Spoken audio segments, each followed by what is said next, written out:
Bienvenue dans Chronique d'une mandarine. Des voix, des parcours, beaucoup de vie. Je suis Marie et je vous souhaite une belle écoute.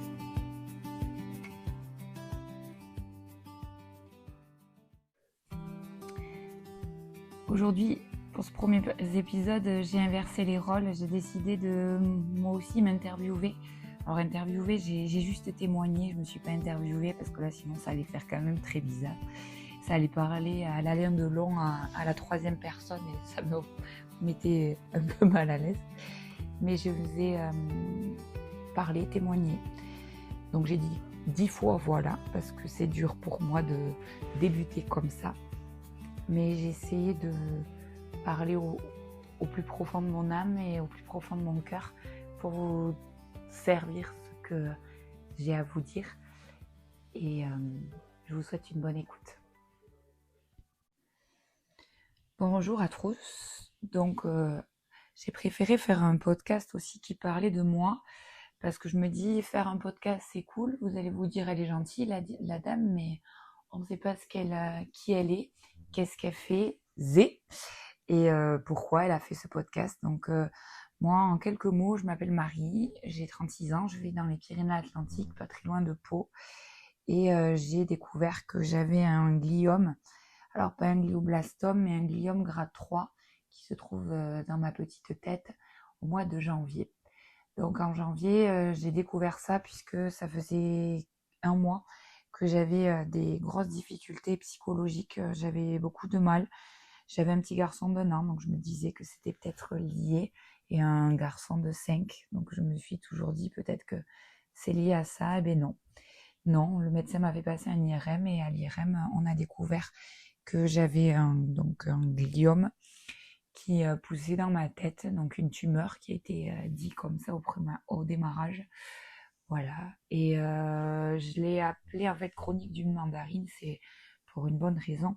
En fait, la mandarine, le lendemain de mon IRM, j'ai décidé de l'annoncer à mon fils qui avait 5 ans, donc pour expliquer à un enfant de 5 ans qu'il y a une tumeur qui nous pose dans la tête. Déjà, tumeur, bon ben, si on découpe les deux mots, ça fait tu meurs, donc c'est déjà pas joli à dire. Et donc j'ai décidé de lui montrer, de mesurer une mandarine, et cette mandarine faisait la taille de ce que j'avais dans la tête.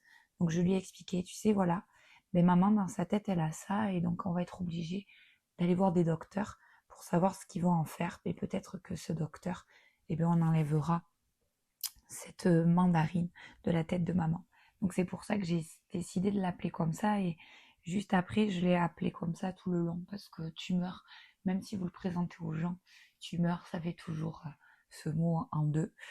Voilà, donc le jour où, voilà, ce jour-là, le jour où je pars passer mon IRM, je suis partie passer l'IRM à Bayonne, à 1 heure de chez moi, où j'ai découvert cet IRM, ce moment où j'étais allongée dans ce tube en me disant que le médecin venait de me dire que c'était que des crises d'angoisse. Donc bon, moi j'étais sereine sur le fait que ce moment-là, il y avait des crises d'angoisse, ça n'était pas du tout stressant.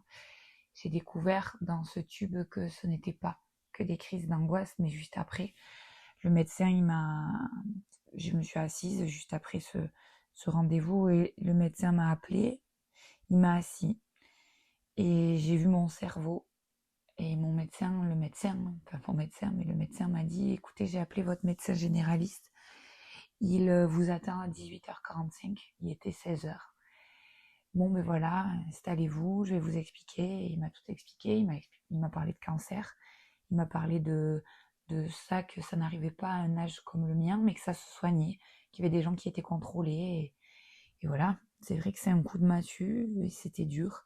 Ce trajet de retour, je m'en rappelle même plus. J'ai appelé en larmes ma mère, Mathieu, mon beau-père qui était, on va dire, mon relais partie médicale. Et le soir, mais le médecin m'a tout expliqué.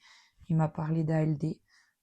Voilà, l'ALD, pour ceux qui ne savent pas ce que c'est l'affection de longue durée. L'affection de longue durée, ça vous permet de plus payer vos médicaments qui sont liés à votre pathologie, puis payer les allers-retours pour aller voir un docteur, pour aller faire la radiothérapie, la chimiothérapie, voilà.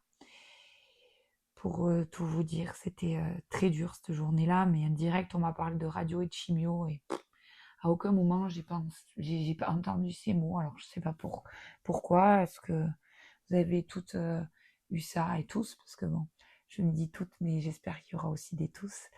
Voilà, j'ai eu ce choc dès le début, et en fait j'ai pris conscience le jour où on m'a vraiment annoncé la réalité. Voilà pour vous dire ça. Et en fait, j'ai fait le choix de créer ce podcast parce que pour moi, j'ai écrit un livre auparavant, et j'ai eu tellement de témoignages de gens qui m'ont dit que ça leur avait fait du bien, que ça leur avait permis de mettre des mots sur les mots qu'ils avaient vécus aussi, de le faire lire à leurs enfants, à leur entourage, pour leur faire comprendre la difficulté qu'ils avaient eue au début, mais aussi les craintes, les peurs. Voilà, donc c'est pour ça que j'ai créé aussi ce podcast, pour donner la voix à d'autres personnes qu'à moi, et faire vous dire qu'on n'est pas seul, et que on vit ces moments de galère ensemble. Et c'était pour ça, et je me suis dit que aider les autres, c'était pas mal de le faire comme ça. Moi, quand j'ai su cette maladie, j'arrive pas à dire ce mot cancer, c'est dur pour moi encore. Ce cancer, j'y suis allée sur internet, j'ai tapé comment expliquer ça à son entourage, comment le dire, et j'ai rien trouvé. Et moi, les podcasts, j'en écoute énormément, et je me suis dit que c'était aussi pour ça, donner des clés et donner des astuces à d'autres personnes, et toujours de leur dire qu'on n'est pas seul. Et voilà, j'ai voulu m'adresser donc à des personnes comme les personnes qui peuvent écouter, c'est-à-dire des personnes atteintes de cancer, mais aussi des personnes qui le vivent à côté d'eux, leurs parents, leurs frères, sœurs, leurs amoureux, leurs copains. Parce que moi, j'ai vécu avec tout ça, et je les ai vus tous. Ne pas arriver à avoir des mots, ne pas arriver à dire les choses, avoir du mal à essayer de marcher sur des œufs parce que c'était trop dur de le dire réellement, d'envoyer des gentils messages, voilà, je m'adresse à tous parce que je sais que c'est toujours dur de vivre ces moments-là pour tous, et surtout pour l'entourage. Alors pour nous, c'est comme les femmes enceintes, on est bien entouré, on arrive à avoir des psys autour. Aidez-vous des psys, c'est vachement bien. Moi, j'ai une psy, elle est super, et elle accompagne. C'est le coach pendant la saison. Et aussi, voilà, écoutez-le, et ça vous fera peut-être du bien. Et il y a des groupes de parole, des choses comme ça aussi qui peuvent vous aider. Et aussi, ben voilà, mon souhait, c'était aussi voilà, les auditeurs, enfin, vous-même, vous allez découvrir des témoignages de gens. Moi, j'ai voulu faire appel aussi à mon entourage. Donc, j'ai fait appel à mon conjoint, Mathieu. J'ai fait appel à ma maman. J'ai fait appel à mon entourage de copines et de copains qui avaient malheureusement été touchés ou sont touchés par un cancer, et qu'on puisse tous entendre ces mots. J'ai aussi fait appel à ma socio-esthéticienne parce que pour moi c'est important. Toutes ces personnes qui nous soignent autour. Il n'y a pas que les soignants, les oncologues, les médecins et les gens, les chirurgiens, mais il y a aussi les autres qui vous soignent. Une qui vous enlève, qui vous rase les cheveux et qui vous met une jolie perruque, une qui vous fait un soin du visage et qui dit 3 bêtises en vous le faisant, le soin du visage. La psy ou le psy qui vous aide à traverser ce moment difficile, ou aussi une sophrologue pour vous aider à bien dormir la nuit, parce que bon, des fois c'est vrai que c'est dur, ça vient nous hanter dans la nuit, et voilà. Et voilà, pour ça, je dis 10 fois voilà, ça va pas être très simple. Excusez-moi, on pourra faire un concours de celui qui dit le plus voilà dans les prochains podcasts. Pour moi, la dernière chose, c'est que pour moi, il y avait un espoir. C'était ce projet, c'était pour juste, ben voilà, je vous l'ai dit tout à l'heure, mais qu'on se rende pas, qu'on ne traverse pas ça seul, qu'on soit là ensemble, qu'on s'aide, qu'on s'entraide. Et voilà, c'était mon grand. Oh, voilà, tu vois, je fais encore voilà. C'était le grand espoir, c'est ça de partager, et que on soit tous dans le même bateau. Et, et le message que j'aimerais vous transmettre à la fin de cette écoute, c'est que vous n'êtes pas seul, je l'ai dit 10 fois je pense, mais vous n'êtes pas seul, il faut le prendre avec comme une image de mont, on est en bas, il faudra monter en haut, comme un défi sportif. Moi je le prends comme un défi sportif en me disant qu'il y a des supporters, il y a des gens autour, mais il y a aussi nous, et qu'il faut se préserver son corps, et penser au niveau sportif, donc que la tête elle tienne. Voilà, pour moi, si la tête elle tient, le corps va tenir aussi.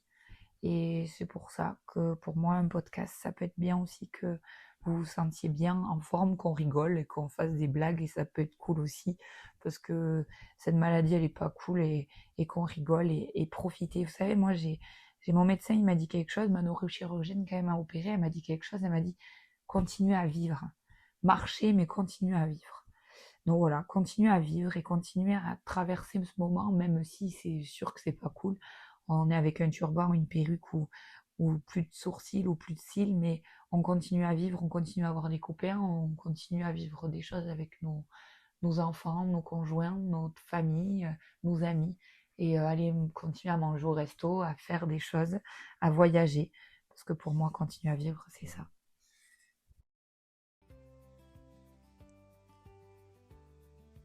Merci d'avoir pris le temps d'écouter cette histoire. J'espère qu'elle vous aura fait réfléchir, sourire, ou simplement vous sentir un peu moins seul. Si vous souhaitez raconter la vôtre, ma porte et mon micro vous sera ouvert. À bientôt dans Chronique d'une mandarine.